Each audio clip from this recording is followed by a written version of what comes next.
Hello everyone. तो जैसा कि हमने लास्ट एपिसोड में देखा था कि लिन फेंग ने जिन शुआन के क्लोन को डिस्ट्रॉय कर दिया था, साथ ही शाओ जू और जिन शाओ को भी बंदी बना लिया गया था और उन्हें तभी रिहा किया जाएगा जब उनके क्लान वाले उनके बदले में मेडिसिन्स एक्सचेंज करेंगे। अब इसके बाद शाओ तियान के सेकेंड अंकल शाओ तियान के डैड से माफ़ी मांगते हुए अपनी जान की भीख मांगने लगते हैं। तभी वहाँ पर शाओ तियान के ग्रैंड पा अपीयर होते हैं, जिसे देख शाओ तियान के सेकेंड अंकल चौंक कर कहते हैं, डैड आप यहाँ पर कैसे? आप तो बहुत ही ज़्यादा बीमार थे ना।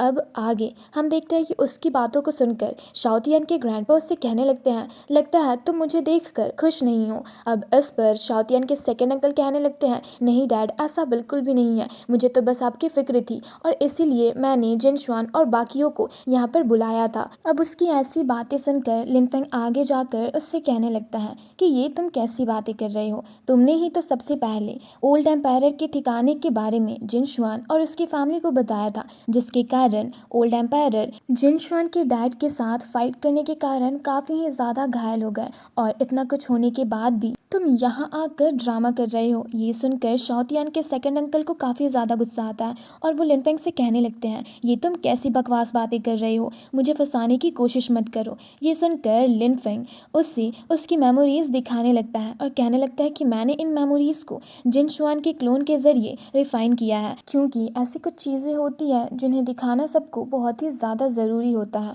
और अब मुझे नहीं लगता कि इन एविडेंस को देखने के बाद भी तुम यहाँ पर ड्रामा करने की कोशिश करोगे। अब उन मेमोरीज को देखकर तो शाओ तियान के डैड को काफ़ी ज़्यादा गुस्सा आता है और वो शाओ तियान के सेकेंड अंकल को ज़ोरदार किक मारते हुए उस पर गुस्सा करने लगते हैं, लेकिन शाओ तियान की मॉम उन्हें रोक लेती है। तभी ये सब जानने के बाद शाओ तियान के सेकेंड अंकल के पास और कोई चारा नहीं होता और वो अपने डैड से माफ़ी मांगते हुए अपनी जान की भीख मांगने लगता है, लेकिन उसके डैड उसकी एक नहीं सुनते और शाओ तियान के डैड को उससे हैंडल करने को कहते हैं, जिसे सुनकर शाओ तियान के डैड उसके सेकेंड अंकल की कुछ पावर्स को एब्जॉर्व करके उससे एक जोरदार पंच मारकर दूर फेंक देते हैं, जिसके कारण वो बेहोश हो जाता है। तो वहाँ मौजूद एक गार्ड उसे लेकर वहाँ से जाने लगता है। इसके बाद सीन शिफ्ट होकर मीटिंग हॉल पर आता है, जहाँ पर शाओ तियान के ग्रैंडपा अपने सिंहासन पर बैठते हुए लिन फेंग का शुक्रिया अदा करते हैं उनकी फैमिली की जान बचाने के लिए। ये सुनकर लिन फेंग उनसे कहता है, इसकी कोई ज़रूरत नहीं है,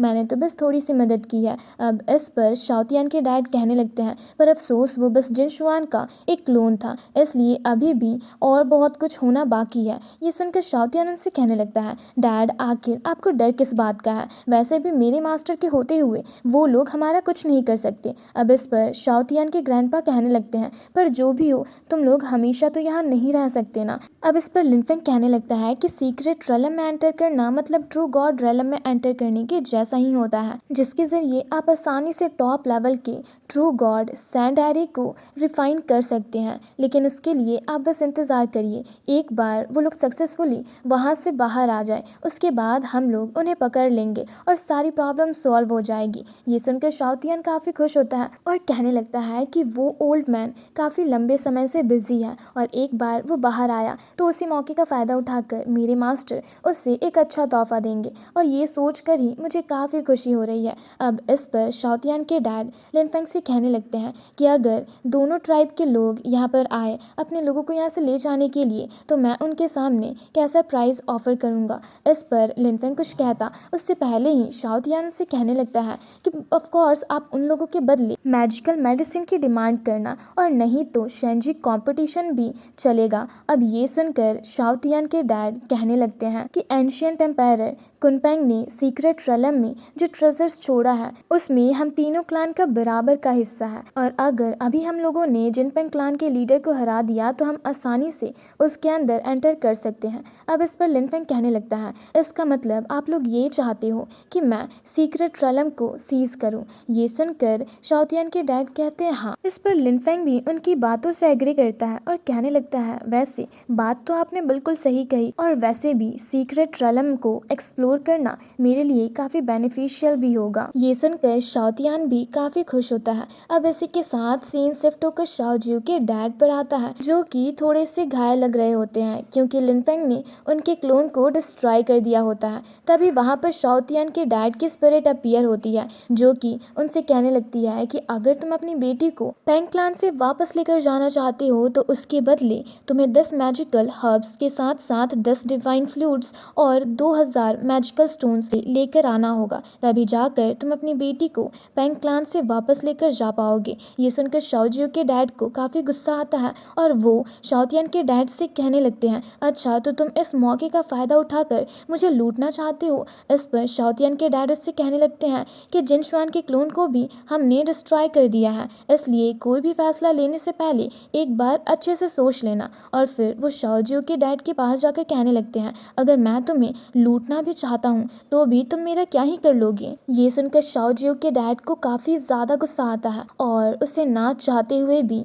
शाओतियान के डैड की बातों को मानना पड़ता है और वो उन्हें इन सारी चीज़ों को देने के लिए तैयार हो जाता है। और शाओतियान के डैड के वहाँ से जाते ही वो कहने लगता है कि लगता है इन लोगों के साथ डील करने के लिए मुझे पावरफुल ओल्ड गॉड का सहारा लेना ही होगा। अब इसी के साथ सीन शिफ्ट होकर जिनशुआन पर आता है, जो कि अभी काफ़ी ज़्यादा गुस्से में होता है और बदला लेने की आग में जल रहा होता है। तभी वहाँ पर शाओतियान के डैड अपीयर होते हैं, जिन्हें देख वो गुस्से से कहने लगता है, आखिर तुम्हारी हिम्मत भी कैसे हुई मेरे पास आने की। तुम्हें क्या लगता है कि तुम उस ह्यूमन रेस वाले बंदे के साथ मिलकर हमारा सामना कर सकते हो? पर तुम भूल रहे हो कि मेरे डैड ने ट्रू गॉड के लेगेसी को सक्सेसफुली हासिल कर लिया है, जिसके कारण अब उनकी पावर्स और भी ज़्यादा बढ़ गई है और वो आम ट्रू गॉड लेवल के कल्टीवेटर से कहीं ज़्यादा पावरफुल हो चुके हैं। इसलिए हमारा ये हिसाब जल्दी ही हम बराबर करेंगे। ये सुनकर शाओतियान के डैड उससे कहने लगते हैं, अच्छा तो तुम भी हमसे बदला लेने का सोच रहे हो। वैसे मैं यहाँ पर तुम्हें ये बताने के लिए आया हूँ कि अगर तुम जिन शाओयू को हमारे क्लान से वापस लेकर जाना चाहते हो तो उसके बदले तुम्हें 10 magical fruits, 10 bottle God leaves और उसके साथ साथ 2000 गॉड स्टोन और साथ ही 30 सालों तक एंशिएंट कुनपेंग सीक्रेट रेलम के कंट्रोल को गिव अप करना होगा। तभी जाकर तुम जिन शाओयू को अपने साथ लेकर जा पाओगे। ये सुनकर जिनशुआन को काफ़ी ज़्यादा गुस्सा आता है और वो उनसे कहने लगता है, ये तुम कैसी बकवास कर रहे हो, लगता है आजकल तुम कुछ ज़्यादा ही सपने देखने लगे हो। ये सुनकर शाओतियान के डैड जिन शाओयू की इमेज को उसे दिखाने लगता है, जहाँ पर शाओतियान जिन शाओयू को काफ़ी ज़्यादा परेशान कर रहा होता है, जिसे देख जिनशुआन को शाओतियान पर काफ़ी ज़्यादा गुस्सा आता है और उसे ना चाहते हुए भी शाओतियान के डैड से कहना पड़ता है कि कोई भी फैसला लेने से पहले मुझे अपने डैड से इसके बारे में डिस्कस करना होगा। ये सुनकर शाओतियान के डैड उसे 3 दिनों का वक्त देकर वहाँ से चले जाते हैं, जिसके बाद सीन शिफ्ट होकर जिनशुआन के डैड पर आता है, जो कि एक जगह पर बैठकर कल्टीवेट करते हुए कुछ चीज़ों को अचीव करते हैं और कहने लगते हैं कि अब इस तियानगांग थंडर रेलम फॉर्मेशन के जरिए हमें इस ट्रू गॉड रेलम के सेकेंड लेवल के कल्टीवेटर से भी डरने की ज़रूरत नहीं होगी। ये सुनकर जिनशुआन काफ़ी खुश होता है और फिर अपने डैड को बताने लगता है कि वो लड़का ट्रू गॉड रेलम के सेकेंड लेवल के कल्टीवेटर से भी कहीं ज़्यादा स्ट्रांग है, जिसके कारण मेरा ट्रू गॉड लेवल का क्लोन भी उसके सामने टिक नहीं पाया। और इतना कहने के बाद वो अपने डैड को शाओतियान के डैड के शर्त के बारे में भी बताता है कि अगर जिन शाओयू को हम वापस लेकर आना चाहते हैं तो उसके बदले हमें कुछ मेडिसिनल हर्ब्स और साथ ही कुनपेंग सीक्रेट रेलम के कंट्रोल को भी 30 सालों के लिए गिव अप करना होगा। ये सुनकर उसके डैड थोड़ा हैरान होते हैं और कहते हैं, हाँ उस लड़के के बारे में तो मुझे पता है।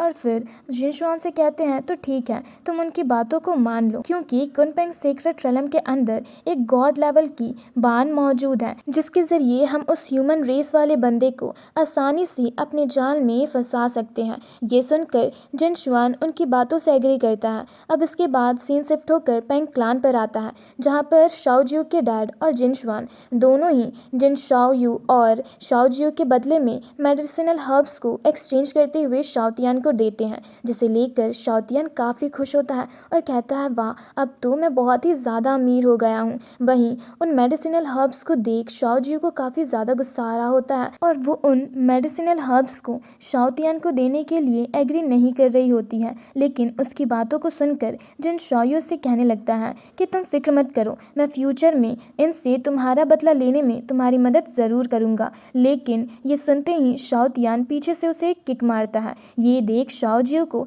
जिन शाओयू और शाओतियान दोनों पे ही काफ़ी ज़्यादा गुस्सा आता है। तभी शाओजियो के डैड उससे वहाँ से लेकर जाते हुए शाओतियान और उन लोगों से कहते हुए जाता है कि मैं जल्दी ही अपना बदला तुम लोगों से ज़रूर लूँगा। अब उनके जाने के बाद शाओतियान जिन शाओयू से कहता है कि तुम यहाँ पर हमेशा आते रहना, क्योंकि मैं तुम्हारे लिए स्पेशली एक सेल हमेशा खाली रखूँगा। ये सुनकर जिन शाओयू को उस पर काफ़ी ज़्यादा गुस्सा आता है, लेकिन जिन शुआन उसे रोक लेता है। फिर वो लोग वहाँ से जाने लगते हैं और जाते हुए जिन शाओयू भी गुस्से से शाओतियान को देख कहते हुए जाता है कि शाओतियान, आज नहीं तो कल मैं तुम्हारे टुकड़े ज़रूर करूँगा। वहीं उसकी बातों को सुनकर शाओतियान तो अब भी उसे चिढ़ा रहा होता है और इसी के साथ हमारा ये एपिसोड यहीं पर ख़त्म होता है। तो अगर आप लोगों को ये एक्सप्लेनेशन वीडियो पसंद आई हो तो हमारे चैनल को ज़रूर से सब्सक्राइब कर ले। जल्दी ही मिलते हैं इसके एक और लेटेस्ट एपिसोड के साथ। Thanks for watching.